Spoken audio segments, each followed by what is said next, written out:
Hello epic YouTubers, Mike here, and today I'm going to be talking about PERGEAR 25mm F1.8. Just a reminder, this video is not going to be super tech heavy.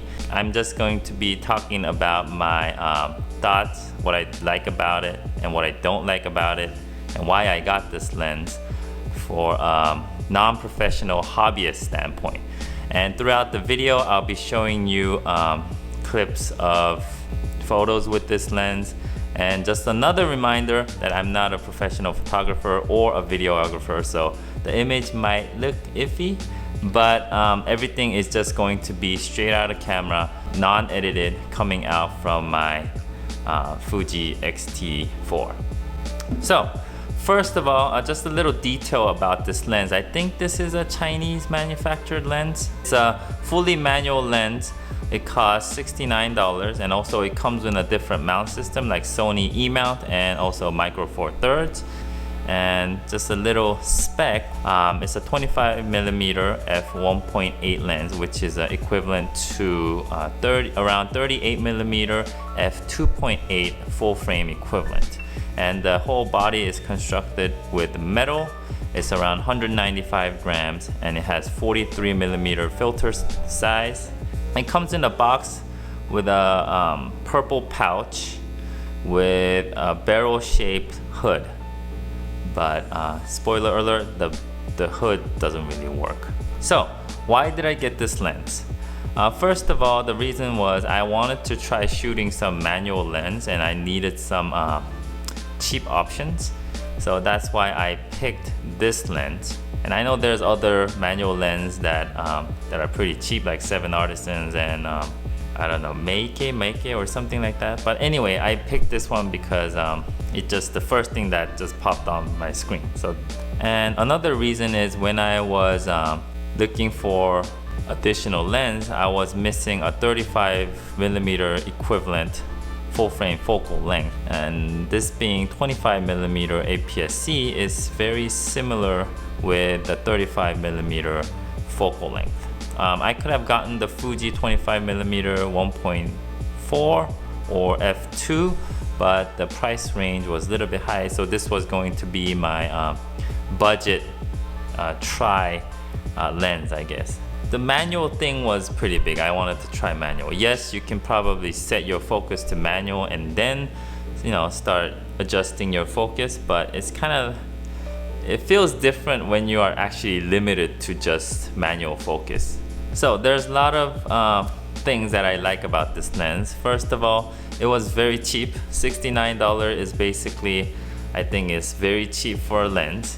And also the form factor is pretty small. If you compare to 23mm or 35mm f2 versions, it's pretty similar, but it is shorter. So the form factor was really good. And if you look at the images, it looked like, in my eyes at least, have a pretty good chromatic aberration control. It was really hard to find chromatic aberration. Maybe my eyes are weird, but it was really hard to find. And also there isn't much distortion on this lens. I don't know if it's common to have a, you know, distortion with this focal length, but I haven't seen much distortion on the images. And also it's a f1.8, so you get a lot of light when you're shooting in the dark, so that was really helpful. So here are some cons. I can't really say it's a con, but what I had hard time is just first time shooting manual lens, it was really hard to focus on a moving subject. It's probably a matter of practice, but that's something that you guys have to look out because if you're a first time manual lens shooter, you will have pretty hard time catching focus on a moving subject. And also I'm not expecting like a perfect lens, but the lens is not sharp throughout the frame.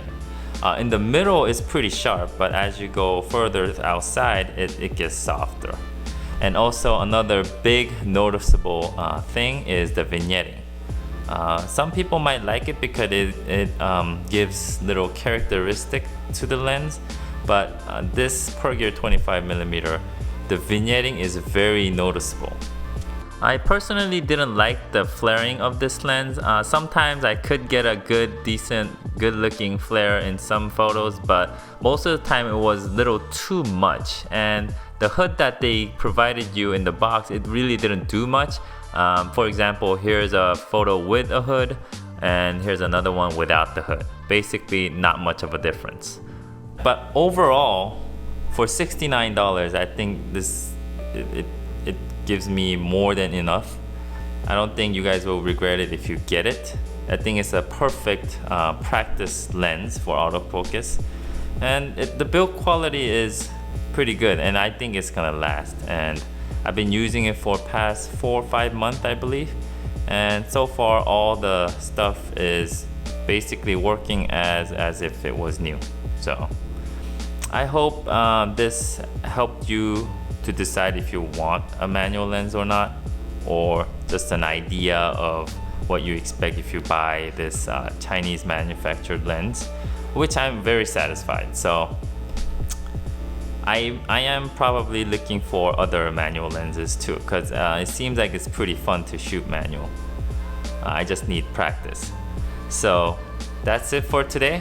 Please leave a comment down below if you have any questions about the lens or whatever, or even tell me what other manual lens that you guys are using or liking. Please give me a like if you like this video, and please subscribe if you want to watch. If you want to see something related to this kind of a content, I don't know what content it is, but anyways, until next time, I'll see you guys later. Peace.